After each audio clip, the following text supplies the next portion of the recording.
की त्यांनी अशा चुकीच्या पद्धतीच्या बातम्या प्रसारित करून महायुतीमध्ये पुन्हा बेबनाव वाढेल अशा पद्धतीची वक्तव्य करू नयेत। राष्ट्रवादी काँग्रेसचे भाजप, शिवसेना, जनसुराज्य सोडून अन्य कोणी छुपे मित्रपक्ष आहेत का? खरं तर मला हा प्रश्न आहे की ही मागणी ते कशासाठी करत आहेत?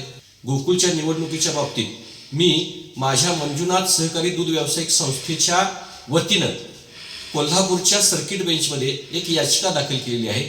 या लोकांना निवडणुकीची घाई का लागली असा प्रश्न माझ्यासारख्या सर्वसामान्य कार्यकर्त्याला पडतो।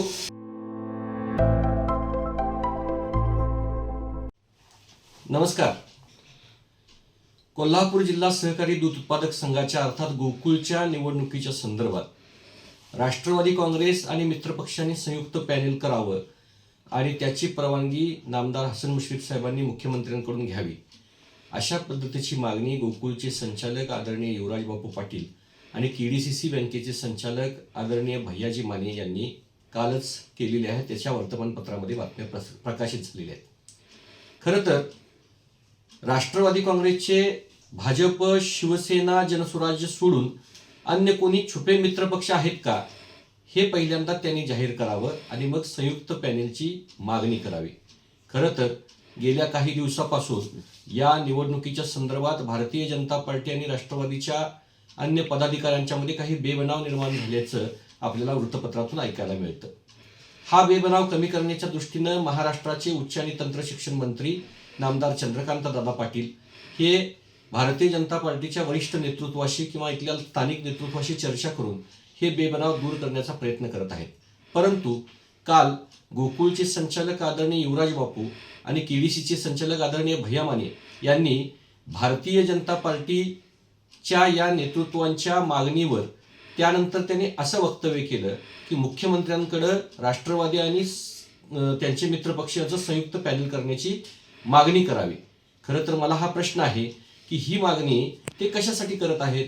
कारण राष्ट्रवादी काँग्रेस पार्टीचे मित्रपक्ष हे शिवसेना, भाजप, जनसुराज्य वगळून अन्य कुणी आहेत का या प्रश्नाचं उत्तर खरं तर त्यांनी द्यायला हवं। गोकुळच्या निवडणुकीच्या बाबतीत मी माझ्या मंजुनाथ सहकारी दूध व्यावसायिक संस्थेच्या वतीनं कोल्हापूरच्या सर्किट बेंचमध्ये एक याचिका दाखल केलेली आहे की गेल्या 1108 दूध संस्था ज्या अवसानामध्ये निघण्याचा प्रक्रिया सुरू झालेली आहे या 1108 दूध संस्थांना मताचा अधिकार प्राप्त व्हावा। या 1108 दूध संस्था ज्यावेळी मतामध्ये येतील त्याचवेळी निश्चित खऱ्या अर्थानं या सभासदांना न्याय मिळेल। परंतु या मतामध्ये येण्याच्या पूर्वीच या लोकांना निवडणुकीची घाई का लागली असा प्रश्न माझ्यासारख्या सर्वसामान्य कार्यकर्त्याला पडतो। त्यामुळं माझी आदरणीय भैया माने साहेबांना आणि युवराज बापूंना विनंती आहे की त्यांनी अशा चुकीच्या पद्धतीच्या बातम्या प्रसारित करून महायुतीमध्ये पुन्हा बेबनाव वाढेल अशा पद्धतीची वक्तव्य करू नयेत। धन्यवाद।